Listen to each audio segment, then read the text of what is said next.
n'ai jamais été impressionné par l'intelligence d'une personne comme je l'ai été dernièrement dans un débat que je vais vous montrer là, où j'ai vu un homme d'une modestie époustouflante. Un intellectuel, mais qui n'est pas classé dans la compréhension du mot intellectuel au Cameroun, qui n'est pas classé comme un intellectuel. Car au Cameroun, les intellectuels, c'est les professeurs agrégés, les professeurs d'université, qui d'ailleurs, sur les plateaux de télé, ne cessent de clamer leur statut de professeur, je suis professeur d'université, je suis professeur agrégé. Nous tous, nous le faisons, alors qu'en réalité, nous ne valons pas grand-chose. Nous ne valons pas grand-chose devant ce jeune homme que je vais vous montrer, qui est professeur de lycée. Il est simplement professeur de lycée. Mais il est d'une politesse, il est d'un calme, il est d'une structuration d'idées et il est d'une honnêteté intellectuelle qui fait de lui un monstre sacré de la connaissance au Cameroun. Je vous avoue que moi je m'incline. J'ai vu un débat où c'est lui qui mène le débat intellectuel, le débat tel que on doit le faire dans les amphithéâtres, sur les plateaux télé, dans les réseaux sociaux. C'est-à-dire être fondamentalement intelligent, structuré et honnête. Je vous avoue, je suis époustouflé.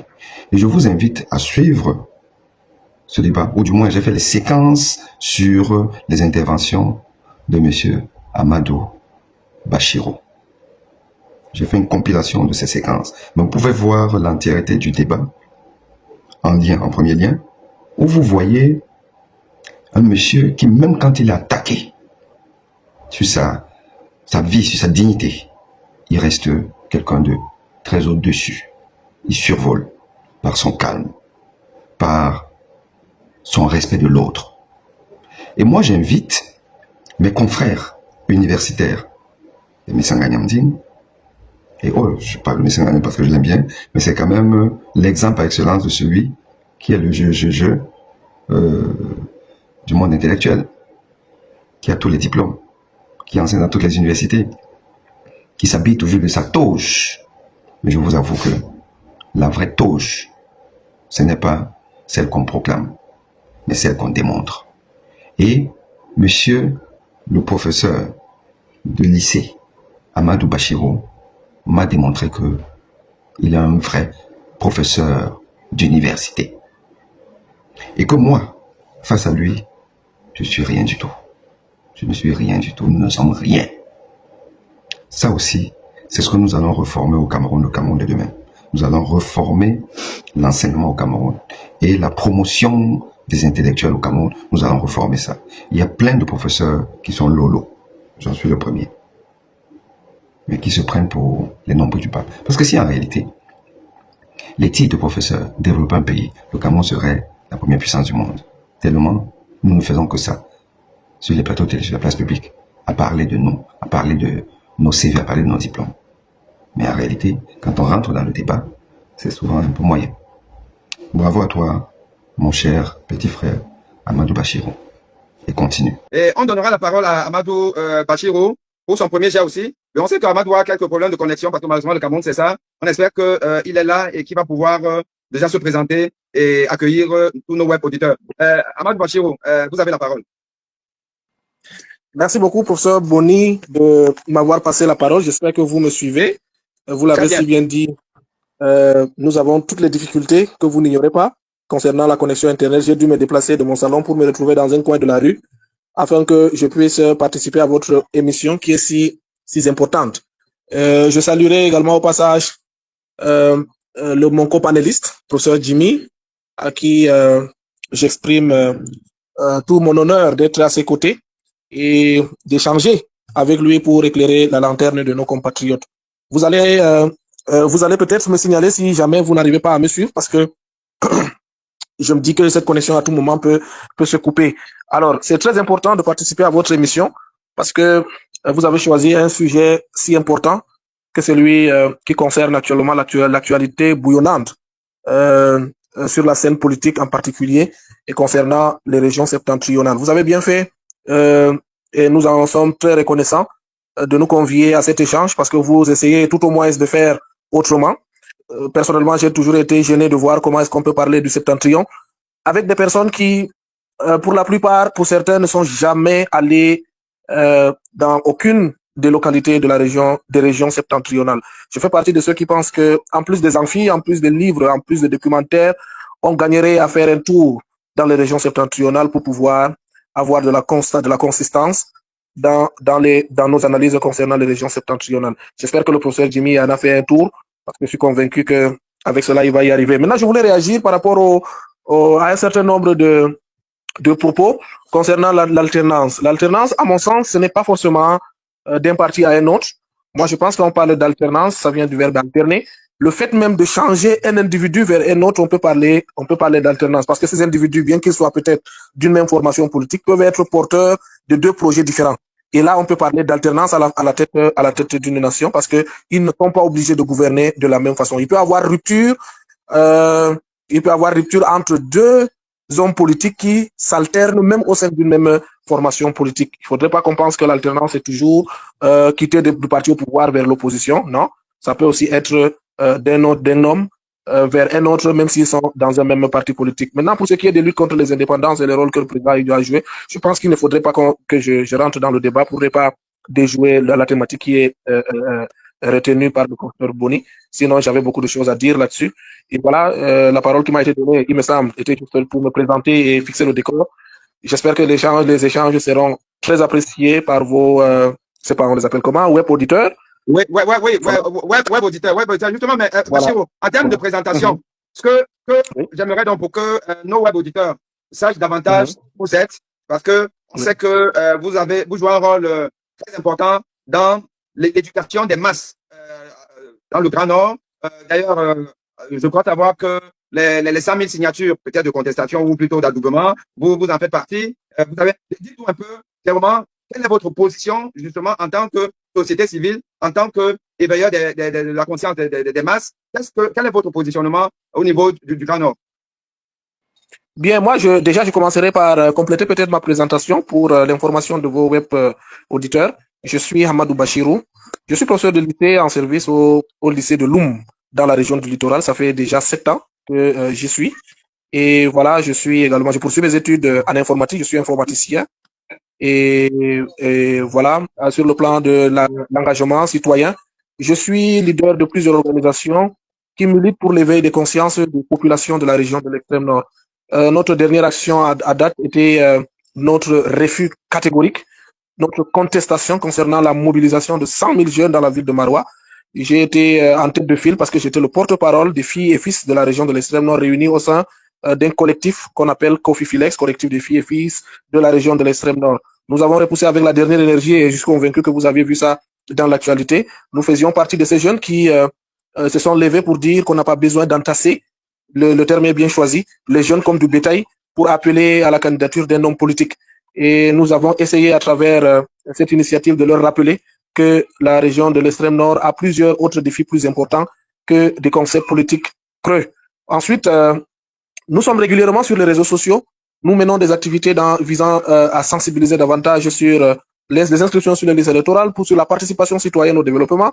Nous faisons ce qu'on appelle le contrôle citoyen des actions publiques. Vous savez, la région de l'extrême nord, bien que marginalisée, a eu à profiter d'un certain nombre de projets, très souvent financés par des organisations non gouvernementales à gauche, des organisations venant d'ailleurs et autres, telles que le projet CD2 et autres. Donc la région de l'extrême nord a eu à profiter d'un certain nombre de projets. Nous nous sommes donc constitués en front citoyen, visant donc à nous assurer que ces projets sont tout au moins bien exécutés. Parce que nous faisons partie de ceux qui pensent que même si le gouvernement en place n'arrive pas peut-être à nous donner ce que nous estimons être mieux pour nous, et que ces organisations étrangères viennent investir, il faudrait au moins que ces investissements soient suivis de façon citoyenne pour que les réalisations puissent nous profiter à tous. Donc nous sommes sur le terrain, nous sommes très attentifs à l'actualité, notamment l'actualité politique. Vous savez très bien que le landerneau politique a été secoué ces derniers jours par la démission des deux j'ai envie de dire, aux cadres politiques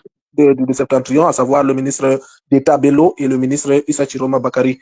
Ça n'a pas été chose facile pour le régime, parce que vous voyez, à la suite, il y a eu beaucoup d'informations. Le professeur Jimmy l'a bien souligné, même comme il l'a su n'avoir pas vérifié cette information, que Chiroma ment et qu'il aurait été reçu par le président de la République. À sa place, j'aurais évité de dire de tels propos, surtout qu'il le dit lui-même qu'il n'a pas vérifié cette information. Nous sommes habitués à ce genre de riposte. Voyez-vous, le candidat du MRC, si vous vous rappelez, à un moment donné, à l'aide de son véhicule, s'était garé devant la présidence pour déposer un document. Quels sont les commentaires qui n'en ont pas suivi? Le régime a instrumentalisé un certain nombre de choses pour dire qu'il aurait été reçu, pour faire ceci, pour faire cela. Il faudrait qu'on soit davantage très aguerri face à ces actions, à ces stratégies qui sont multipliées, surtout à la veille des élections. Je pense que nous ne sommes pas à la fin de ces stratagèmes, de ces stratégies visant à nous diviser.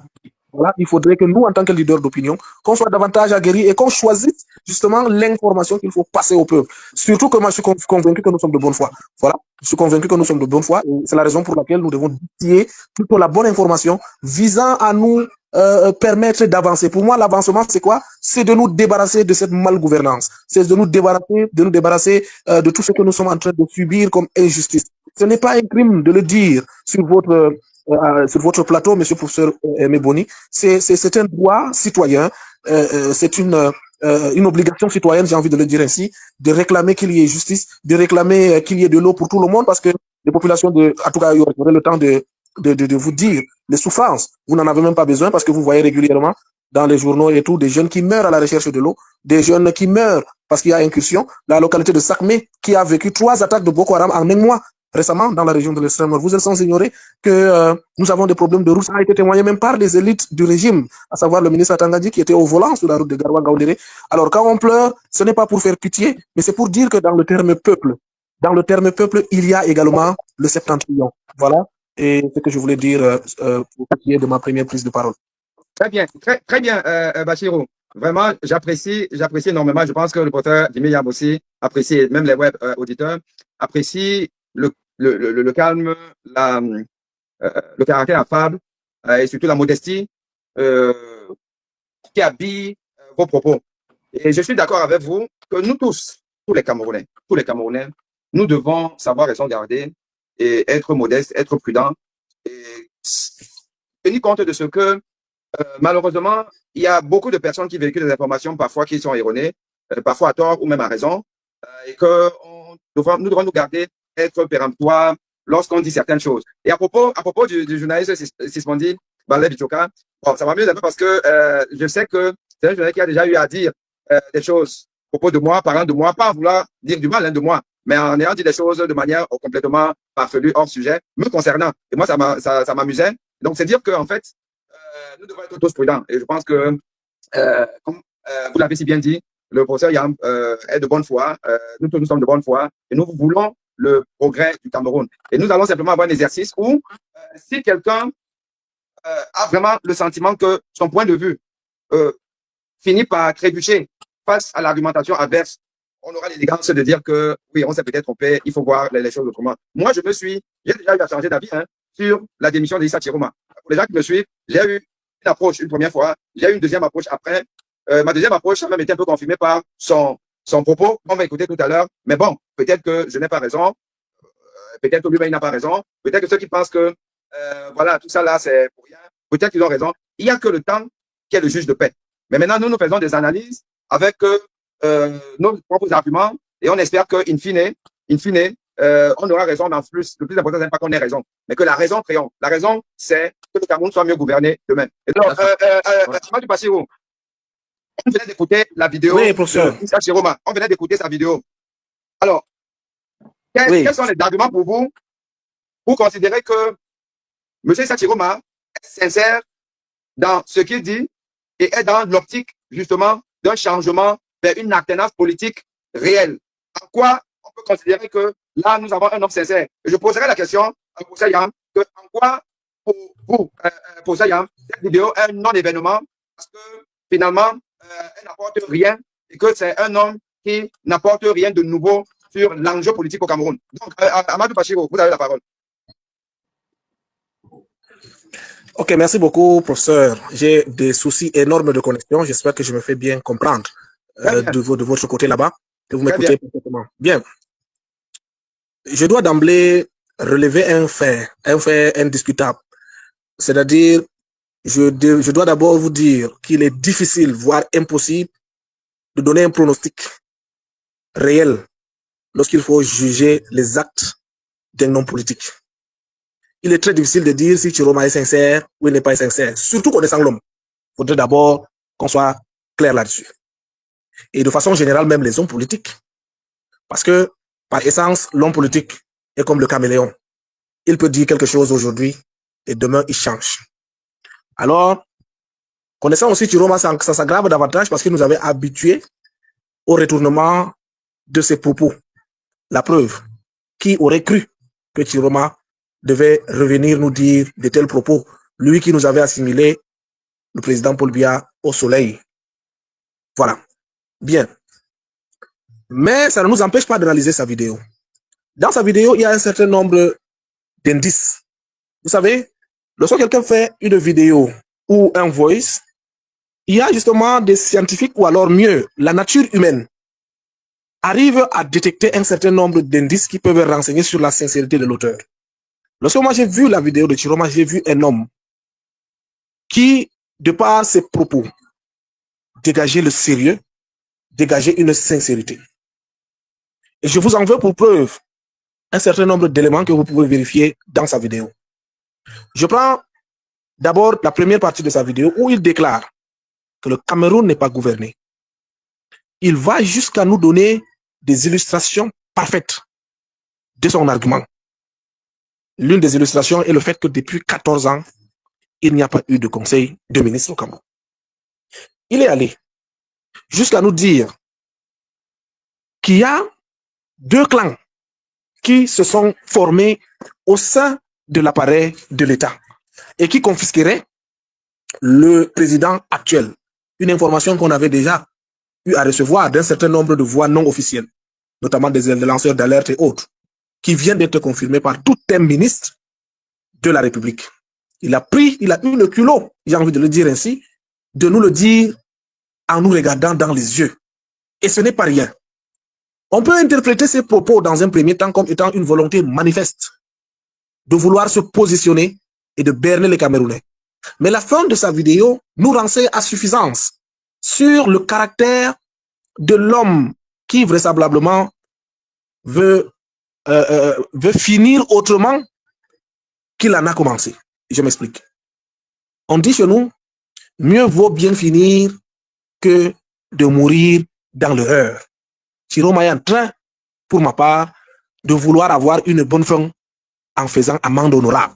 Parce que cette vidéo, c'est l'amende honorable. Il est en train de nous dire que bon, je vous ai peut-être trahi, j'ai travaillé avec l'oppresseur, mais le peu de temps qui me reste, je vais contribuer à ce que vous puissiez retrouver votre, j'ai envie de dire, liberté. Il précise dans ses propos qu'il appelle les hommes politiques à faire leur mue, que chacun aille déposer sa candidature, et il en appelle à la création d'une passerelle, des passerelles, pour qu'il puisse avoir une candidature unique de l'opposition. Et je suis convaincu que c'est là où il a déjoué un certain nombre d'individus qui pensaient que Chiroma était venu nous berner. Est-ce que quelqu'un qui a pour ambition de venir nous berner a-t-il besoin de nous dire de tels propos? J'ai envie de dire que Chiroma n'était pas obligé de démissionner. Moi, je connais l'homme pour l'avoir côtoyé. Je connais l'homme pour l'avoir étudié. Je connais qui est Chiroma. Je puis vous dire que ce monsieur était un opposant dans l'âme. Beaucoup de personnes ne connaissent pas qui est le ministre Chiroma. Le président Biya fait partie des rares personnes qui connaissent ce monsieur. En plus d'être un homme politique, Chiroma c'est un syndicaliste. À la différence du ministre Bello, vous allez voir en écoutant le comportement de ces deux personnes que Chiroma est beaucoup proche de l'homme de la rue. J'ai envie de dire que Chiroma peut se déshabiller dans un carrefour et traîner une foule. Ce que Bello ne le fera jamais. Chiroma a toujours été cette tête de fil qui a toujours conduit le changement, qui a toujours conduit les troupes pour faire valoir ses idées. Et c'est l'une des raisons pour lesquelles, pour calmer ses ferveurs, que le chef de l'État a voulu l'avoir à ses côtés. Je fais partie de ceux qui pensent que Chiroma a œuvré dans le mauvais sens. Mais Chiroma est en train de nous prouver qu'à la dernière minute, il peut aussi y contribuer. Beaucoup de personnes pensent que c'est le schéma, pour parler comme au Cameroun, que quand Chiroma a annoncé sa candidature, c'est le schéma, c'est pour empêcher l'opposition d'avoir les voix dans le septentrion. Mais c'est faux, monsieur Boni. Professeur Boni, c'est faux. Chiroma aurait pu ne pas démissionner. Qu'est-ce qu'on aurait pu les faire? Chiroma et Bello. on les aurait rien fait. Moi, je me dis que lorsqu'on est en train de combattre pour la liberté du Cameroun et que nous avons passé le temps à dire à ces ministres d'arrêter ce qu'ils sont en train de faire, parce que moi, par exemple, j'ai passé mon temps à faire un combat sur l'éveil des consciences. J'ai passé l'essentiel de mon enfance et jusque-là, dans ma jeunesse, à condamner l'injustice. Si un jour on vient me dire que tout un ministre de la République a décidé de changer de camp, il n'y a qu'une seule façon de l'encourager, c'est de le féliciter. C'est d'accueillir cette nouvelle avec beaucoup d'espoir et espérer qu'il ira jusqu'au bout. Qu'il ira jusqu'au bout de sa décision. Là où je suis, j'attends même que d'autres également démissionnent. Parce qu'il y a un comportement qui est en train d'être observé. Ils n'ont pas démissionné. Vous êtes en train de dire qu'ils sont des traîtres, qu'ils ont pactisé avec le régime, qu'ils sont en train de vous faire du mal. Un matin, ils décident, il dit qu'ils démissionnent. Vous le rejetez, vous dites que non, on ne veut pas de toi. Finalement, qu'est-ce qu'on veut? Toutes les composantes, y compris ceux qui ont comploté avec le régime, sont importantes pour le changement du Cameroun. C'est ce que moi je dis. Mieux vaut tard que jamais. Voici ma position par rapport donc à la démission de Chiroma et par rapport à sa vidéo. Il faudrait dès lors donc comprendre que Chiroma n'est pas dans la logique du pouvoir d'être président à tout prix. Le voilà qui appelle l'opposition à faire une passerelle. Et je vais vous le dire, moi je fais partie de ceux qui pensent que Chiroma ne doit pas être président. Chiroma ne doit pas être président. Chiroma doit être utile. Chiroma n'est pas obligé d'être le joueur qui doit marquer le but de la victoire, mais il peut être le passeur décisif qui doit entrer vers la grande porte de l'histoire. Je suis en train d'imaginer comment Chiroma et Bello peuvent se réunir et se rallier peut-être à un candidat sérieux, pourquoi pas le professeur Jimmy, pour qu'on puisse libérer le Cameroun. Et je suis d'autant plus content parce que vous allez constater qu'il y a une sorte de ferveur, une sorte d'ambiance électrique qui s'est observée du côté septentrional du Cameroun. Et je vous explique pourquoi. Depuis un moment, on a eu comme impression que la partie septentrionale du Cameroun a été garée à une place qui consiste à être juste celui du faiseur de roi et non acteur dans le processus électoral. Depuis les années 92 jusqu'à présent, le Grand Nord n'a pas connu un acteur politique qui s'est impliqué véritablement dans le changement du Cameroun, à part le candidat Garga Manadi dans les années qui se sont passées. Cette ferveur, donc, il faudrait bien l'interpréter parce que beaucoup de gens pensent que c'est du tribalisme, c'est du repli identitaire, c'est du communautarisme. Ça n'a rien à voir. Le professeur Boni était signe, bref, je vais citer en disant que non, c'était par rapport à nos amis TikTokers. Je demandais aux amis TikTokers de mettre des pouces et tout pour que le live ne soit pas coupé de leur côté. Vas-y, on t'écoute très bien parce que toi, tu as un problème de connexion et tout ce que tu dis est vraiment très intéressant. Le portail Jimmy aura le temps de dérouler. Vraiment, on a tout le temps, on est là. Tant que le sujet n'est pas évacué, que les gens sont connectés, on va aller parce que c'est vraiment très important. Vas-y. D'accord, merci beaucoup de me donner cette opportunité. Donc, je disais donc que cette ferveur qui est observée devrait être bien appréciée. Parce que peut-être pour la première fois, on va participer à une élection où toutes les composantes, toutes les parties du pays seront dans la mouvance. Il n'y aura pas une partie où ça sera morose. Le document que vous m'avez envoyé est suffisamment illustratif. Vous allez vous rendre compte que dans la partie septentrionale du pays, en 2018, le taux d'abstention a battu un record du jamais vu. Amadou, s'il te plaît. Parce que ça, c'est la seconde partie de notre propos. On va rentrer vraiment dans le cœur du sujet, c'est-à-dire des enjeux électoraux en s'appuyant sur ce qui s'est passé en 2018. Le taux de participation, le taux d'abstention, où est-ce qu'on peut aller chercher les électeurs. Vraiment, je tiens encore, internautes, soyez là. On a de quoi vraiment vous abreuver de connaissances. Ce document est très important. Donc, essaye juste de rester sur ce que tu disais. Oui. Tes arguments de ce que Chiroma, tu as envie de croire et qui t'a donné des signaux pour dire que oui, dans la vie, on peut changer. On peut même avoir dit que je meurs avec Paul Biya, mais on dit aussi autre chose après. Parce qu'il a dit une phrase très importante. Il a dit qu'on ne peut pas continuer, je paraphrase, on ne peut pas continuer avec quelque chose qui ne peut pas marcher, qui ne peut plus marcher. Voilà. C'est un peu une façon de dire que oui, seuls les imbéciles ne changent pas d'avis. Alors tu as de nous dire qu'il n'est certainement pas un imbécile parce qu'il est en train de changer d'avis. Du moins, tu as envie de croire qu'il a changé d'avis. Donc, continue et puis dans ce sens-là. Justement, dans cette optique donc, de croire à ce que Chiroma est en train de dire, il y en a ceux qui pensent que Chiroma a démissionné. D'ailleurs, tout à l'heure, le professeur l'avait dit, également, c'était sa conviction, il me semble, que Chiroma a démissionné parce qu'il n'a pas pu rencontrer le président. Moi, je pense qu'il faut peut-être le dire dans son immense, c'est-à-dire compléter l'information pour que ceux qui nous suivent ne puissent pas partir avec cette idée selon laquelle Chiroma est en train de partir parce qu'il n'a pas été reçu par le président de la République. Non. En plus d'avoir décrié le fait que depuis 14 ans, le président est absent, qu'on n'arrive pas à l'avoir. Quand on dit qu'on n'arrive pas à l'avoir, je pense qu'il faut comprendre Chiroma d'une autre façon. Et il a illustré en disant on n'arrive pas à voir le président parce qu'il ne fait même pas de conseil de ministres dans leur fonction régalienne. Un ministre n'a-t-il pas le droit de rencontrer le président de la République, de lui soumettre un certain nombre de dossiers ou alors d'appréciation par rapport à la bonne marche du pays? Je vais finir, monsieur le professeur. Je voulais ici préciser. Non, je vais te relancer juste et puis tu finis. Il y a un contre-argument à ça. Il dit que ça fait 14 ans qu'il n'y a pas de conseil de ministre. Donc ça fait 14 ans qu'il constate que ça ne va pas. Mais en 2018, il a quand même redonné sa confiance au président de la République, alors que dans l'exercice antérieur, donc la dernière mandature, celle avant 2018, il n'y avait toujours pas eu de conseil de ministre. Et donc il y a des gens qui le disent. Mais pourquoi si tard? Pourquoi 14 ans? Pourquoi avoir attendu autant? Alors je laisse au point et on donne la parole au Saya. Ce n'est pas le seul argument qui a été donné. Justement, je voulais en arriver à ce niveau. Chiroma l'a bien dit, qu'en plus de ce qu'il a cité, il vous a dit qu'en 2011, en 2018 et en 2025, il a toujours l'habitude de se prêter à un exercice. C'est lui de s'adresser à ses militants et leur demander quel est le candidat que vous souhaitez que j'accompagne. C'est ce qu'il a dit dans sa vidéo. Et en 2025, les mêmes militants, sa base est venue vers lui. Et j'aurai l'occasion de vous dire justement la force de Chiroma dans le septentrion, dans la deuxième partie de notre débat. C'est cette base qui est venue lui dire qu'ils n'en veulent plus. Et il dit qu'en tant que leader, il est obligé d'écouter sa base. Voilà. Monsieur Bachirou Amadou, voilà, je pense que vous aurez plutôt aussi envie de prendre un droit de réponse par rapport à ce qui a été dit par le confrère prophète Yam, ou encore apporter des arguments supplémentaires de ce que Issa Chiroma et peut-être même accessoirement Bello Bouba sont dans la vraie dynamique du changement. Alors, vous avez la parole. Bien, merci beaucoup, professeur Boni. Je commencerai par préciser une chose. Je n'interviens pas ici comme militant du FSNC, le parti du ministre Chiroma, encore moins son partisan.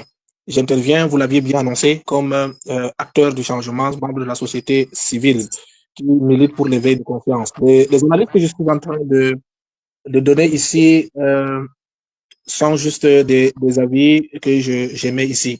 Alors, mon cher professeur, me traiter de griot parce que j'ai reconnu un geste politique fort de Chiroma, je pense que ça relève d'un manque de galanterie, mais aussi un manque de nuance, ou alors refuser le débat.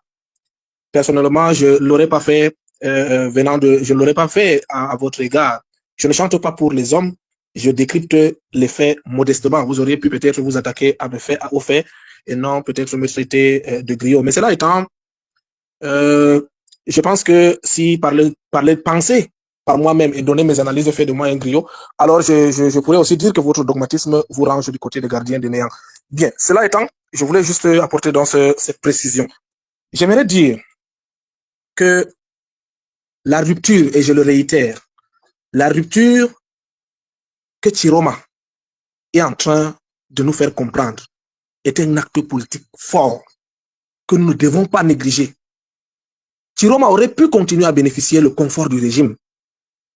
Je le dis encore. Le fait qu'il rompe, même si c'est tardivement, nous donne une possibilité stratégique. On a un proverbe qui a l'habitude de dire qu'il vaut mieux un ennemi qui se retourne qu'un ami qui te poignarde dans le dos. Je pense que le professeur Boni, si ce n'est pas à cette émission, je l'ai entendu une fois dire que Cabral n'était pas sérieux. Et le professeur Yam vient de citer Cabral comme étant un combattant sérieux, parce qu'il l'a dit tout à l'heure, que pour lui, les combattants sérieux pour le changement, c'est Cabral et Camto. Bien. Moi, je préfère donc un ennemi, c'est-à-dire Chiroma qui se retourne, que l'ami qui nous poignarde derrière le dos. Tout changement passe par ceux qui étaient dans le système. Je n'ai pas parlé de sérieux. Les mots ont un sens. J'aimerais que tu répètes les mots.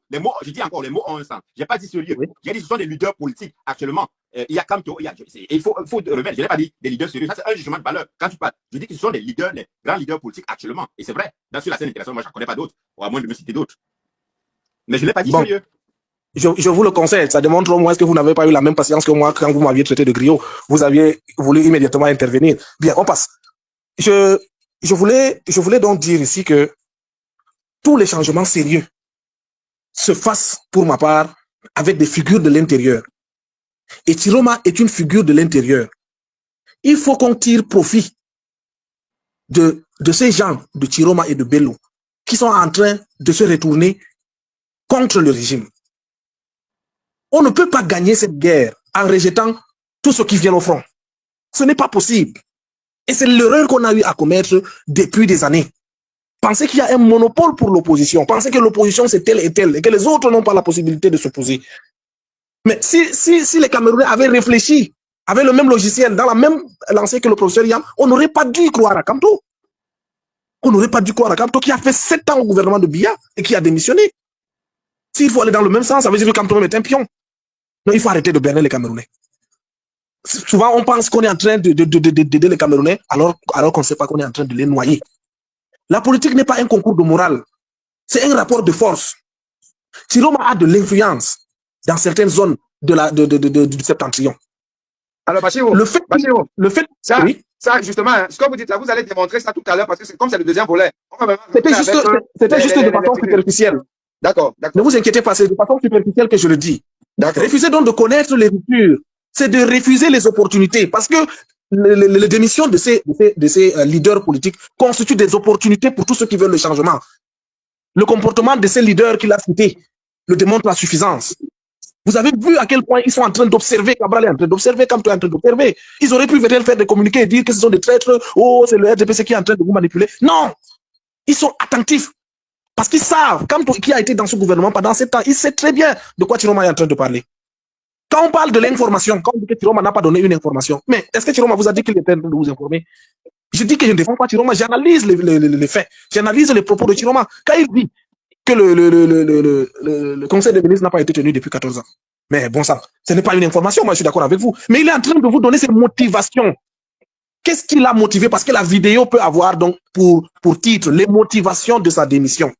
Et c'est dans cette vidéo donc il est en train de nous donner les motivations. Quand il nous dit l'assassinat d'un journaliste, quand il nous parle de l'assassinat d'un journaliste, vous allez nous dire que c'est Chiroma pense être en train de nous informer qu'on a assassiné un journaliste? Non, il n'est pas en train de nous informer, mais il est en train de nous citer les différentes motivations. Et il l'a fait de façon graduelle. Il a commencé par l'absence des conseils de ministres pendant 14 ans. Il est ensuite revenu sur l'assassinat du journaliste. Et après, il a parlé de sa base.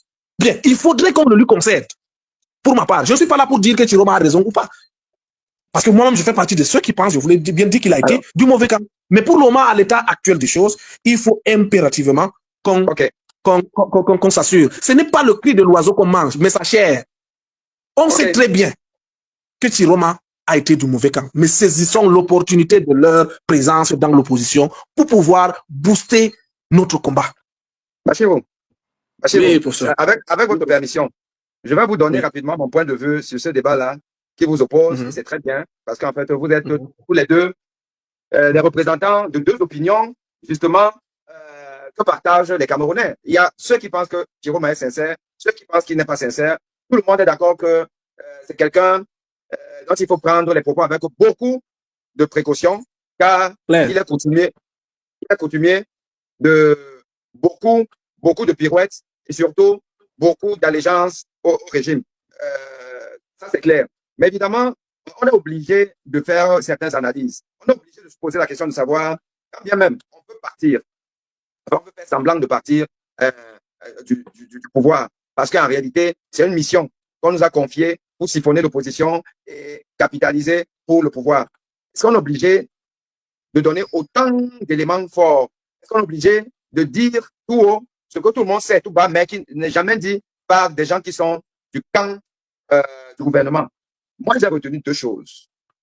Parmi toutes les choses qui ont été dites, j'ai retenu deux choses.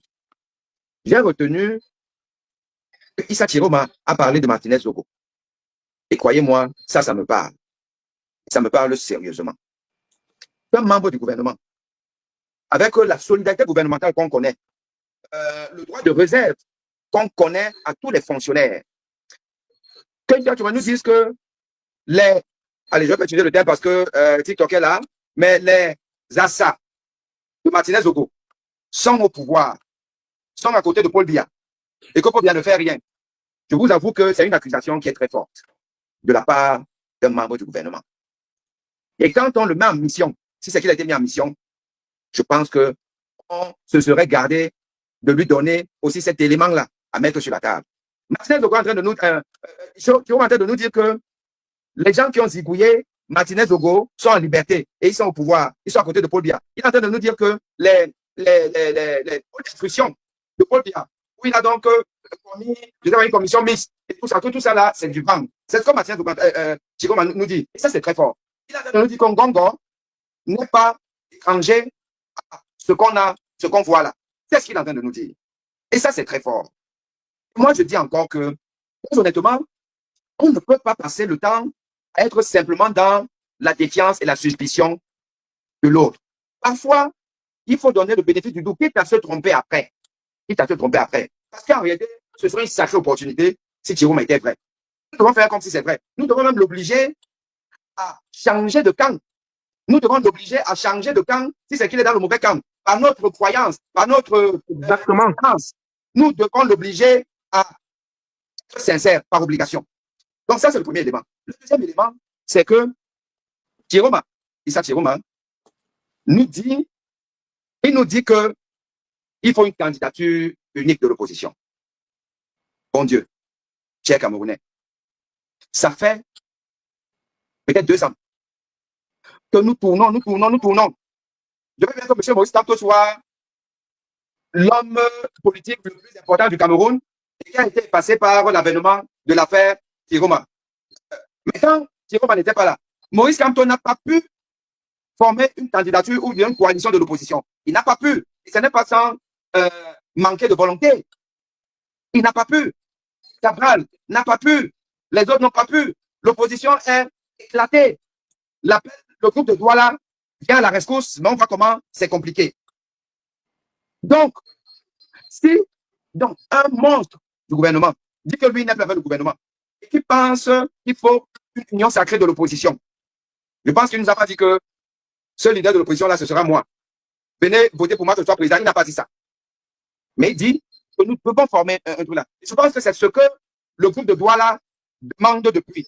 Alors, c'est une sacrée opportunité pour justement, après le ventre de tous ces candidats, moi, je veux bien que Cabral Dibi soit quelqu'un je sais pas, le terme n'a pas été utilisé, mais que c'est Kamto, et puis Cabral, et puis il n'y a plus personne. Mais les deux, aucun d'eux n'a réussi jusque-là. Donc, pourquoi ne pas saisir cette occasion pour voir si une coalition, on ne va jamais prendre tout le monde, mais une coalition avec le Grand Nord, ou du moins avec les partisans de Chiroma. Et on va voir tout à l'heure qu'ils ne sont pas si négligeables que ça. Plus les autres qui sont volontaires. S'ils réussissent à faire quelque chose qui va être plus important que ce que nous avons actuellement, parce qu'actuellement, nous n'avons rien du tout en termes de coalition. Donc, en ça, j'ai envie de dire que ces 2 éléments m'amènent à honnêtement accorder le bénéfice du doute. Ça, c'est mon point de vue et c'est mon humble point de vue. Et je vais juste terminer parce que je voulais quand même vous montrer cette séquence-là. Et cette séquence-là, elle vient avant le discours de Chiroma, avant l'interview de Chiroma. Moi, j'ai fait donc dans un débat dimanche. J'ai donné une approche parce que là aussi, j'avais quasiment tous qui étaient contre le fait que Chiroma peut participer à une coalition. Et moi, j'avais fait ceci. Je souffrais qu'on écoute ça rapidement. Je crois que ça dure 3-4 minutes. On écoute ça et puis après, on va donc partir au cœur du sujet. C'est-à-dire que les enjeux sur le terrain. Qu'est-ce qui se passe? Les forces en présence dans le Grand Nord. Et pas que dans le Grand Nord, dans le centre, dans l'Est, le littoral. Et c'est en ça que le professeur Yamba va nous démontrer qu'on peut gagner une élection sans le Grand Nord. Tout comme on peut gagner une élection sans le littoral. Il a dit ou ainsi de suite là. Mais en réalité, est-ce qu'on a intérêt à gagner étant divisé? Ça, c'est la question à laquelle nous allons tous répondre. Je dis encore ceci. Je dis ceci là. En fait, le débat aujourd'hui, c'est comment les gens votent. Qui vote où? Pourquoi les gens votent? Pourquoi il y a autant de votants? Il y a moins d'abstention dans telle région par rapport à telle. Pourquoi jusqu'à aujourd'hui, on a toujours considéré, Issa Chiroma nous l'a dit, il a dit que quand tu dis que tu as gagné au nord, tu as gagné au nord. Et il a dit avec beaucoup d'emphase. Paul Biya n'a fait qu'une seule visite. Moi, j'appelle même pas ça campagne. Il n'a pas campagne, on va pas campagne en 5 minutes. Voilà, il a fait une seule visite à l'extrême nord. Pourquoi on dit tous que le Nord a fait gagner Paul Biya, tu fais gagner. Ça, c'est les réalités, ça, c'est les faits. Ça aussi, c'est la science. Alors, maintenant, comment on fait pour que demain, justement, le littoral, où les gens sont peut-être plus au bar, aller voter. Pourquoi ça? Pourquoi dans une ville comme Douala, où les gens sont éclairés, les gens savent que la situation est mauvaise, que Paul Biya dirige mal, parce que ces gens qui sont quand même instruits, mais ils ne vont pas voter. Mais à l'extrême nord, les gens qui n'ont pas à manger, qui n'ont pas d'eau, qui n'ont pas d'électricité, on vous dit qu'ils ont quand même voté et qu'ils ont toujours voté Paul Biya. Qu'est-ce qui peut expliquer ça? Moi, c'est ça qui m'intéresse. C'est ça la sociologie. Et c'est ça qui peut amener à comprendre pourquoi un monsieur comme ça, Chiroma, se sent important. Il est même capable de démissionner et de dire des choses que Tutu Edouard avait dit, il s'est retrouvé en prison. Lui-même, ça dit que jusqu'aujourd'hui, s'ils ne m'ont pas interpellé, c'est qu'ils ont pris acte. Ça veut dire qu'il est conscient qu'ils auraient pu l'interpeller. Ils ne l'ont pas fait. Moi, honnêtement, je n'ai pas envie de dire que moi, je fais la science, je fais de la science et tout. Et après, c'est les électeurs les web auditeurs qui vont juger qui est pertinent, qui n'est pas pertinent. Mais j'ai envie de dire que, à propos d'être cartésien, il y a aussi un philosophe qui a dit, je sais une chose et que je ne sais rien.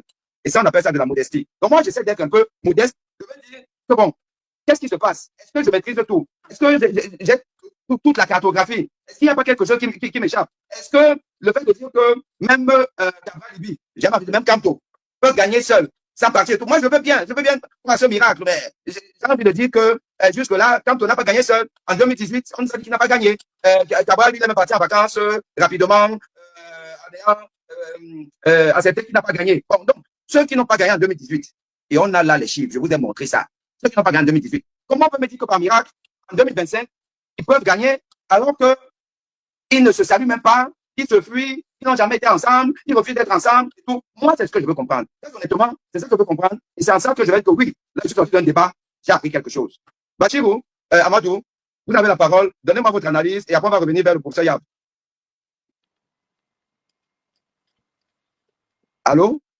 D'accord, merci beaucoup, professeur, de m'avoir repassé la parole. Tout à l'heure, peut-être vous ne m'aviez pas entendu parce que le micro était désactivé. J'ai failli dire à madame de vous offrir un verre de chai pour vous récompenser des propos suffisamment éclairés que vous avez tenus tout à l'heure. Parce qu'en réalité, le fait de dire qu'on peut gagner une élection sans le Grand Nord, c'est-à-dire relève de la méconnaissance à la fois de la géographie électorale du pays, mais de la sociologie politique camerounaise. Et c'est là où vous aviez dit des choses intéressantes. En réalité, il faut savoir qu'on ne fait pas de calculs électoraux ou alors qu'on ne gagne pas les élections sur Excel en disant que tel a nombre d'inscrits, quand on calcule, on trouve que tel a fait ceci, tel a fait cela. Non. La politique n'est pas une addition froide d'inscrits, mais une dynamique humaine. Et c'est sur ça que les hommes politiques doivent travailler. Tous les inscrits ne votent pas. Et là, c'est une réalité. C'est là où intervient dans la sociologie politique dont on fait allusion. Le taux de participation varie fortement d'une région à une autre. On essaie d'expliquer que dans cette partie qu'on appelle le Grand Nord, lorsqu'on dit que le suffrage valablement exprimé en 2018, je manipulais tout à l'heure, quand le professeur Yap avait la parole, le rapport des élections de Delecam que j'ai dans mon téléphone, disait que le suffrage valablement exprimé tournait autour de 3 millions quelque chose. Les 3 régions septentrionales avaient comme suffrage valablement exprimé plus d'1,5 million. Ça veut dire que plus de la moitié des voix qui ont été exercées valablement provenaient de ces 3 régions. C'est à ce niveau que se trouve la clé de notre débat, il me semble. C'est l'une des rares zones où la mobilisation électorale reste forte et souvent au-dessus de la moyenne. Peut-être ils ne votent pas utile. Je suis d'accord, ils ne votent pas utile parce que depuis longtemps, ils ont voté pour le bourreau. Mais ils sont d'une discipline incontestable lorsqu'il faut aller voter. Et c'est ça qui reste et demeure un mystère, comme l'a dit le professeur Boni. Comment est-ce que des gens qui souffrent vont voter pour leur bourreau? That is the question. C'est là où on retrouve toute la question par rapport à notre débat. Un candidat, donc, on arrive donc facilement à dire qu'un candidat à la présidentielle qui maîtrise la région septentrionale peut rattraper ses pertes ailleurs. Parce qu'en réalité, l'électorat de septentrion peut faire basculer ou bloquer une majorité. Pour gagner sans la partie septentrionale, il faut le dire, il faudrait que le candidat rafle partout ailleurs. Et il faut avoir l'honnêteté de dire que c'est irréaliste. Si on écarte les 33%, parce que moi j'ai dit même 40%, quand on prend la région du littoral, les ressortissants du septentrion, s'ils ne sont pas des régions septentrionales, s'ils ne sont pas les plus nombreux, je pense qu'ils sont au moins les deuxièmes les plus nombreux.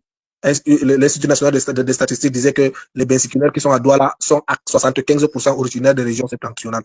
Donc c'est pour vous dire qu'en réalité, il y a aussi ces variables qu'il faudrait tenir en compte. Prenons justement les 33% qui se sont inscrits dans les régions septentrionales, sans compter ceux qui se retrouvaient ailleurs. Il faut donc, si on écarte les 33% de l'électorat du septentrion, il faut presque surperformer, aller au-delà de la moyenne dans toutes les autres régions. Et chose impossible, parce que nous savons très bien que aucune autre région ne garantit un bloc électoral aussi compact que dans la région septentrionale. Et les résultats nous le prouvent à suffisance. Il y a des régions qui ont un ancrage, comme pour rejoindre M. Boni, un ancrage suffisamment tribal. Quand ils arrivent, ils te disent que bon, chez eux, c'est telle personne. Quand tu pars dans le Noun et qu'un Damjo est candidat, même si tu viens leur montrer un projet qui va transformer le Cameroun, plus que les États-Unis, ils vont te dire que reste avec ton projet là, on va d'abord voter notre frère. Et ça, c'est la sociologie politique. Alors, le Nord est une force politique. Pas juste des chiffres, et non juste des chiffres. C'est un levier de légitimité nationale. Et c'est ça qu'il faut comprendre. Il faut comprendre également que on a beau envie de faire ces analyses, mais la question fondamentale qui nous bloque trop souvent, c'est de savoir comment est-ce qu'on peut franchir ce bastion important. Je suis d'accord sur un point avec le professeur Yap. Bachirou, attends, s'il te plaît, juste un petit communiqué. Comme je le fais souvent, je ne l'ai pas annoncé parce que là, j'ai vu qu'il y a Claude Ama Dibanque qui veut intervenir. Malheureusement, c'est une émission spéciale, mais ce que je peux souvent faire, vers la fin, ceux qui sont là, Claude, si tu voudrais intervenir, vers la fin, je te ferai monter pour peut-être que tu veux relancer les panélistes, tu veux leur poser la question, ou tu vas apporter une certaine contribution, mais ça, ce sera vers la fin de l'émission, il y aura cette opportunité. Et je mettrai donc le lien pour que tu puisses monter. Vas-y, Bachirou. Bien. Pour continuer, donc, je dis donc que l'histoire est en train de montrer l'inverse des mathématiques. Parce qu'il faudrait qu'on le dise. Si c'est sur le plan mathématique, je suis d'accord, hein, on dresse un tableau Excel, si j'étais dans une salle de classe, j'aurais donné les mêmes arguments que le professeur Yam. Mais lorsqu'on est en politique, ces arguments ne sont plus valables. Ces arguments ne peuvent pas être donnés en sociologie politique parce que la politique a ses réalités. En politique, il y a une histoire politique qui doit nous aider à étayer nos arguments. Et je vous donne un extrait de cette histoire. Le Cameroun a connu des élections pluralistes depuis 92 jusqu'à maintenant. En 92, le président actuel a remporté les élections avec 39%. Peut-être un peu plus, mais moins de 40%. Il a, depuis lors, par la suite, gagné les élections avec des taux suffisamment élevés. Et lorsqu'on entre dans les chiffres de ces performances à l'issue de ces élections, on se rend compte que le poids qu'il a eu dans ces résultats provient donc de la partie septentrionale du pays. Je prends l'exemple de l'élection de 2018. Le professeur Yap peut-être ne le sait pas. Ou alors, mieux, je le lui rappelle au moins. Est-ce qu'il sait que sur les 71,28 qui ont permis d'élire le président sortant, le président de la République, 43% venaient de la partie septentrionale. Ça veut dire qu'en enlevant les 43%, il a pu obtenir avec toute la machine, parce que moi c'est ça que je veux mettre en œuvre, avec toute la machine de l'apport électoral que nous connaissons, il n'a pu obtenir que moins de 30%. Je pense si on fait la différence, c'est une affaire de 25%, un truc de ce genre qui reste. Donc, tout ce qu'il a eu, la diaspora, les autres régions, la région du centre, du sud, ainsi de suite, il n'a que eu 25%. Je suis d'accord sur un fait, disais-je tout à l'heure, que le Grand Nord est le bastion, ils ont l'habitude de dire bastion imprégnable, parce que c'est ce qu'ils disent quand il faut qualifier le Grand Nord. Je suis d'accord que lorsque le président remporte les élections, c'est le Grand Nord qui vote. Mais il ne faudrait pas tenir le discours que le professeur Yam est en train de tenir là, parce que ça décourage plutôt les opposants. Il faudrait leur dire qu'en réalité, il faut aller dans cette sociologie et aller chercher le bastion qui a été qualifié d'imprégnable et ramener ce bastion prégnable. Prendre cette bastion. Pourquoi faire en sorte que c'est-à-dire que créer un mythe, dire que bon, on peut même se foutre de ce Grand Nord et gagner les élections en ayant 45%. Sauf qu'ils refusent de nous dire que les 45% dans les autres régions sont quasi impossibles. Parce qu'il y a des réalités sur lesquelles il faut qu'on se base. Mais moi, je pense que c'est là où se trouve donc c'est-à-dire la pertinence de l'implication de ces deux leaders, pour faire le lien avec le premier sujet, la pertinence de l'implication de ces deux leaders qui viennent de démissionner. Ils maîtrisent le terrain. C'est des gars qui peuvent mobiliser, qui ont les astuces nécessaires. Le professeur Yann peut-être ne le sait pas. En 2018, je suis sûr que même le professeur Boni ne le sait pas. J'étais dans la cellule de compilation des résultats du MRC sur le plan régional. C'était l'informaticien qui s'occupait de la centralisation des PV et renvoyé au bureau national, à la cellule nationale qui se trouvait à Yaoundé pour compilation.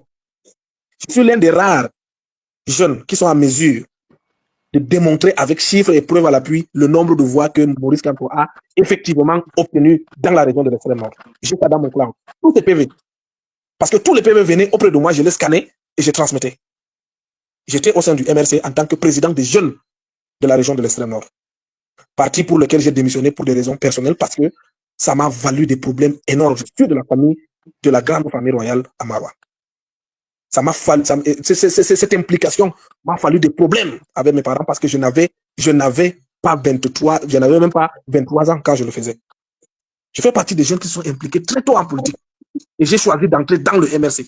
J'ai fait plus de 3 mois sans que mon père ne puisse accepter mon bonjour.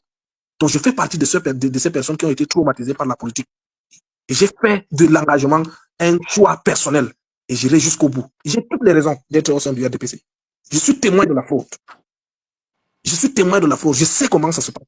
J'ai été élevé par la mamelle nourricière du parti au pouvoir. Mais j'ai décidé de penser autrement. Alors, je voulais donc juste dire ça pour lui faire savoir que je ne tiens pas des propos peut-être naïfs, parce que je sais de quoi je parle. Et lorsque le président Kamto a fait sa conférence de presse, il s'attendait à ce qu'on ait un certain nombre de pourcentages. Parce que tout était prêt pour qu'il fasse la communication. Il avait appelé. Il y a des choses pour lesquelles moi je ne peux pas dire maintenant par loyauté. Et moi je me suis dit que je vais mourir avec certains secrets. Je ne fais pas partie de ces personnes qui, après avoir démissionné, viennent insulter le parti. Non. Et c'est la raison pour laquelle même le professeur Kamto a toujours dit, Mamadou Mota l'a toujours reconnu, que Bachirou est l'un des seuls qui a démissionné mais qui ne s'est jamais retourné contre le MRC. Parce qu'il savent que j'ai les moyens de sortir et peut-être, et pour faire quoi? Pour me faire de l'argent? Non. Je fais partie de ceux qui pensent que l'argent ne fait pas forcément le bonheur à tout prix. Alors, je dis donc que lui-même, avant de faire sa conférence de presse, avait décidé d'attendre que la région de l'extrême nord puisse lui donner un certain nombre de résultats avant qu'il puisse avoir cette assurance de faire cette conférence de presse. Je ne vous dirai pas s'il en a eu ou pas. Donc, pour finir, les calculs sont bons pour une salle de classe, mais pas pour un pays, pour le Cameroun. La politique, c'est la géographie, c'est les rapports de force, c'est la sociologie politique, pas une moyenne arithmétique. Et ça, c'est une réalité qu'on ne doit pas négliger lorsqu'il faut parler des échéances électorales. Si ces candidats sont en train de nous suivre, je leur demande de ratisser large, d'aller là où on dit que c'est le réservoir électoral. Ils peuvent. Maurice Kamto n'est pas allé à l'extrême nord depuis, je pense, 2020 ou 2021, quand Mamadou Mota avait été libéré. Moi, je leur ai dit ça. Je suis encore en contact avec plusieurs cadres du MRC. Cabral Libi n'est pas allé à l'extrême nord depuis un moment. Et il faut y aller. Il faut aller régulièrement pour qu'on s'habitue à la personne. On a eu toutes les difficultés en 2018 en présentant un candidat que les gens ne voyaient pas. Par contre, le candidat du RTPC avait au moins des représentations, disons, élitistes au sein de cette région, même s'il ne venait pas. Il y avait des représentations élitistes. Il y avait même de l'AMIB.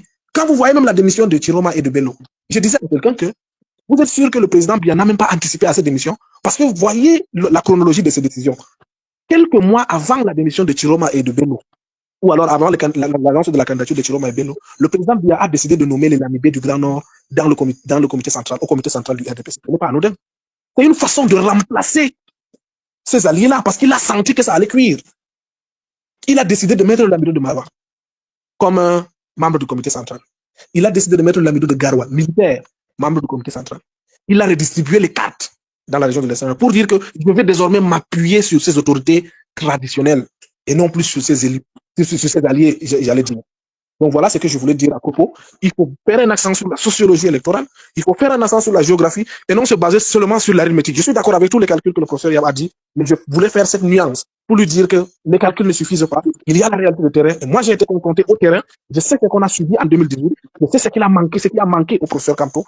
Je sais comment est-ce qu'on peut gagner les élections dans la région de l'extrême. Et depuis que j'ai accepté d'être dans la société civile, je ne fais qu'œuvrer pour que le changement puisse y arriver. Et vous savez très bien tout le risque que ça peut comporter. Vous pensez que je suis à Londres pour rien? Jeune fonctionnaire, vous pensez que je suis loin de chez moi pour rien? Vous avez une occasion peut-être de vous expliquer pourquoi je suis encore là. J'avais tous les moyens d'être peut-être à la Sonara, à la SNH, peut-être vous retrouver de temps à autre en Occident aussi faire mes vacances. Mais c'est parce que justement j'ai choisi de dire la vérité.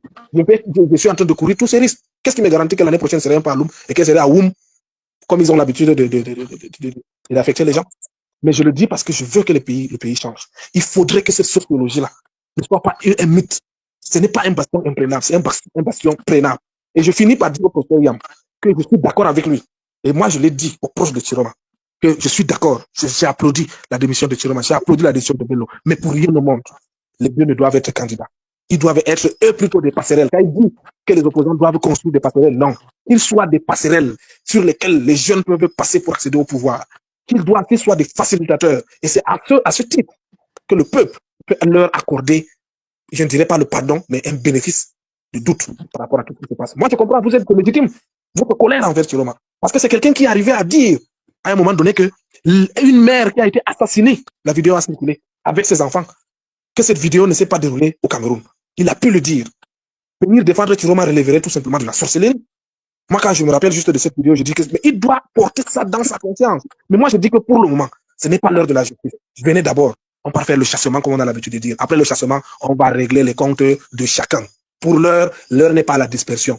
Une autorité morale avait dit, même le diable. On met d'abord là-bas, après on va réfléchir. Après, et je dirais plutôt maintenant que même si c'est le diable qui veut nous aider, qui vient d'abord nous aider à pousser. Dès qu'on finira par pousser, on va dire, OK, prions pour nous débarrasser du diable. Merci. Très bien. Amadou Bassirou, alors, au vu de tout ce qui a été dit, quel serait votre mot de fin? Quelles sont vos inquiétudes, vos espoirs? Comment vous entrevoyez les choses et que devrait faire la grande opposition pour effectivement capitaliser ce qui se passe actuellement? Bien, merci beaucoup pour ça. Merci. J'aimerais redire ce que j'avais dit tout à l'heure. Le septentrion, le Grand Nord, est un électorat, constitue un électorat complexe. Très complexe, je dirais. Et mon frère, Fotso, qui vient de réagir, a dit des propos suffisamment pertinents. Mais j'aimerais lui, c'est-à-dire ajouter un certain nombre de choses à ses propos. Lorsqu'il dit, par exemple, que l'électorat est concentré dans les villes, en plus des villes, il y a également la partie rurale. C'est la seule région, c'est-à-dire c'est la seule partie du pays, c'est les seules régions qui combinent poids démographique et ancrage rural fort. Lorsque vous prenez le Mayo-Tchanaga a un nombre d'électeurs pratiquement supérieur au nombre d'électeurs de toute une région. Quand je prends la région, le nombre de populations dépassant la région du Sud. Quand vous allez dans les montagnes de Mayo-Tchanaga, vous allez vous dire être dans un autre pays. Et c'est ça le nombre. Lorsque vous allez dans le Mayo-Raï, en termes de superficie, dépasse la Belgique, qui est un pays. Voilà pourquoi on dit que le Lamido de Raï le Raï est un État dans un État et que le Lamido de Raï est en tout puissant. Parler du Lamido de Raï me permet donc de faire une transition sur l'influence. Parce que c'est comme l'a dit tout à l'heure le professeur Boni, en plus de cette fraude qui se manifeste par le bourrage des urnes, et ainsi de suite, il y a l'achat de conscience. Il y a le trafic d'influence. Et ça se présente comment? L'achat de conscience, c'est ce qu'on connaît, ce qu'on voit dans les autres villes. C'est-à-dire, on vous donne 2000, vous partez, en échange, allez, on vous donne ceci. Mais il y a le trafic d'influence qui se manifeste par des réflexions, par des projets réfléchis à l'avance. Savez-vous que depuis 90 jusqu'à nos jours, à chaque année électorale, on déclare toujours la famine dans la région de l'extrême nord. Vous pensez que c'est pour rien? C'est parce que les autorités s'arrangent à mettre dans les magasins qu'ils ont confectionnés tous les milles qui ont été cultivés, ils en achètent pour stocker, pour qu'il y ait inflation, pour qu'il y ait pénurie au marché. Et le jour de l'élection, allez, on met ça dehors. Et ça devient une contrepartie du vote. Voilà une illustration du trafic d'influence. Est-ce que vous savez qu'il y a des localités où les chefs ont une influence, pour rejoindre le professeur Boni, sur les électeurs, au point où un chef peut venir s'inviter dans un bureau de vote avec son fauteuil, attendant chaque habitant à venir lui remettre les bulletins restants après avoir été dans l'isoloir. Faute de quoi, il subira des représailles qui peuvent aller à c'est-à-dire aux punitions dans le sens, par exemple, arracher son champ, arracher sa maison, et ainsi de suite, avec l'appui des autorités administratives. Puisqu'il suffit que le chef vienne avec peut-être une autre qui pour lui dire que tu n'as pas les papiers de ton champ. Allez, on trouve une stratégie là pour reprendre le champ et remettre à quelqu'un d'autre. Autant de choses. Donc là, ce sont les réalités que vivent ces personnes et ça rentre dans les actions qui influencent le vote dans la partie septentrionale et que peu de personnes connaissent. Lorsqu'on parle des élections dans la région septentrionale, on parle du complot. Et c'est un complot. Quand le vice-président du MRC avait dit que dans sa circonscription, une élite, la plus grande élite que vous connaissez très bien de sa zone, organisait des charters avec des camions. On mettait des personnes pour aller voter de village en village. Et c'est l'une des raisons pour lesquelles moi je pense que ces gens-là refusent de publier la liste électorale nationale. Parce qu'au nom de quoi est-ce qu'on peut avoir des camions qu'on appelle généralement 12 roues, ainsi de suite. Allez, on organise des charters, des personnes qui sont entassées, ils partent dans tel village, ils sont dans un bureau de vote, ils votent tout. Allez, ils partent ailleurs, ainsi de suite. Il y a lieu de s'interroger même sur la réalité même concernant la participation électorale. Comment stopper ça? Pour répondre également à une de vos questions que vous aviez posées. C'est cette alliance que nous souhaitons. Les leaders du Nord ne peuvent pas à eux seuls résoudre ce problème. On ne devient pas président de la République après avoir été élu uniquement par une partie du pays. C'est impossible. Il faut les jeux d'alliance. Et c'est ce que moi je fais. Je disais à un des proches de Chiroma que comment comptez-vous? Il m'avait fait une confidence que le ministre Chiroma lui avait dit il y a quelques jours après sa démission. Il me dit qu'en causant avec le ministre Chiroma, il lui a dit que cette année, voilà comment il compte surveiller les votes. Et là, je vous le dis, j'ai confiance à Chiroma. Parce qu'il est l'une des pièces maîtresses des bourrages. Ces éléments qui sont dans le septentrion sont les pièces maîtresses des bourrages et des urnes. Ces partis alliés qui viennent de démissionner. C'est pour ça que moi, je dis qu'il ne faut pas sous-estimer ces personnes lorsqu'ils veulent nous rejoindre de notre côté. Parce qu'ils savent comment ça se passe. La preuve, lors du renouvellement des organes de base à Maroua, du RTPP, ils ont recouru au leader du FSLC pour pouvoir réussir à le faire. Donc, le ministre Chiroma donc lui disait, pour vous raconter ce qu'il m'avait dit, c'est que l'instruction qui sera donnée, c'est que chaque électeur qui va voter va passer la journée devant son bureau de vote jusqu'à la fin de la journée. On va décréter le jour du vote, comme on a dit que c'est férié, c'est-à-dire que c'est un jour que chaque électeur doit passer devant son bureau de vote et ne rentre pas à la maison. Ce n'est plus une question de scrutateur. C'est une question des populations, c'est une question du peuple. Ça veut dire que le professeur Boni, il a voté dans son bureau de vote, j'ai dit du n'importe quoi, et tout dit A. Il finit de voter, il ne rentre pas. Il prend une chaise. S'il vient, il vient avec son jeu Ludo, il va trouver M. Bachirou à côté. Allez, on sera en train de jouer parce qu'on sera en train de suivre notre bureau de vote. Ce n'est pas tuant pour un seul jour. Et voilà la stratégie que Chiroma est en train de mettre en place actuellement. Il faut qu'il y ait un jeu d'alliance.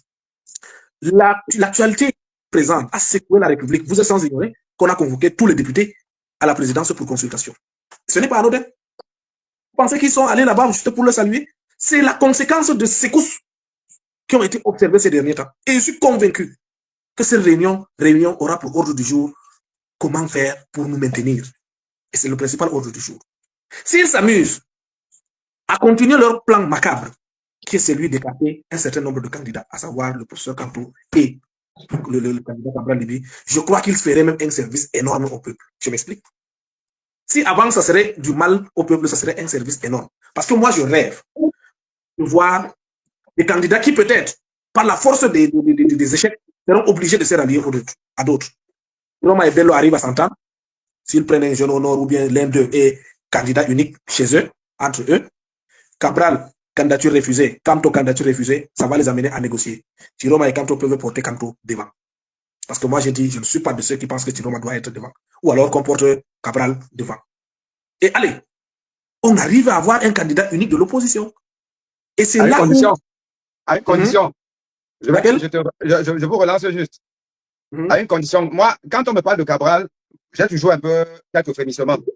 Parce que, très objectivement, vous savez, on ne peut pas gagner une élection si on n'endigue pas toutes les poches de fraude. On vient de parler de la fraude de l'extrême nord. Et il n'y a pas que cette fraude-là. La fraude, elle est multiple et variée. Il y a même aussi une fraude qui consiste à mener certains leaders d'opinion, leaders politiques, à tourner le dos aux fraudes manifestes du pouvoir. Comment expliquer que Cabral Libye n'ait jamais demandé la publication de la liste électorale nationale? D'ailleurs, il est même allé jusqu'à dire au peuple que non, c'est pas important. Que chacun aille regarder sur son bureau de vote s'il a son nom là-bas. Oh, Cabral, c'est quand même un type intelligent. Et il sait que là, il est en train d'embarquer des gens vers quelque chose qui va faire que demain, ces fameux 12 roues dont vous parlez là, qui transportent les gens comme un bétail humain d'une ville pour aller voter, ça se passe partout. Cabral, lui, le sait. Il refuse de demander la publication de liste électorale. Le MNC est allé en justice pour réclamer ça là. Le Conseil constitutionnel a dit non. Cabral Libi n'a pas été solidaire. Moi, j'aimerais avoir Cabral Libi sur ce plateau. Et je vais lui poser un certain nombre de questions. Je dis que c'est facile de porter quelqu'un à la magistrature suprême. Mais être président d'une république, c'est une grâce et ça se mérite. Il faut mériter être président d'une république. Moi, je ne veux pas être citoyen d'un pays où, et je le dis, je l'assume, que quelqu'un comme Espoir Matomba sera président. Parce qu'il n'a rien fait pour mériter être président. Bon, moi, je veux bien donc qu'on prenne tout le monde, mais pour moi, il y a des critères clairs. Est-ce que tu réclames la liste électorale nationale? Non, honnêtement, c'est pas la peine. Et donc, Issa Chiroma et Benoît Magari devront se prononcer sur cette question-là. Est-ce que tu dénonces la convention illicite entre l'ONU et l'ECAM? Non, tu ne dénonces pas ça là, c'est un problème. Est-ce que tu dénonces les arrestations arbitraires, les ceci? Est-ce qu'il y a plein de choses? Vous savez, moi aussi, je suis pas candidat à l'élection présidentielle, les gens n'ont pas plus de mérite que moi, je suis désolé. Cabral Libi, il n'est pas pour, mais pourquoi il est candidat? Moi, je ne le suis pas. Mais il faut au moins qu'il y ait une différence, qu'il marque une différence, qu'il mouille le maillot, qu'il mouille vraiment le maillot. Donc, nous allons aller vers ça là, mais soyons, le peuple camerounais doit être assez exigeant. Nous devons élever nos standards d'exigence vis-à-vis de ceux qui veulent présider notre destinée. Donc, Issa Chiroma, c'est tout ce qu'il a fait. Il veut faire mal honorable. Donc, le prix à payer, c'est de nous aider sérieusement. Et c'est pour ça que je lance un appel ici là. Vraiment, je lance un appel à tous nos web auditeurs, à tous nos followers. Je vous lance un appel. Et je crois à témoin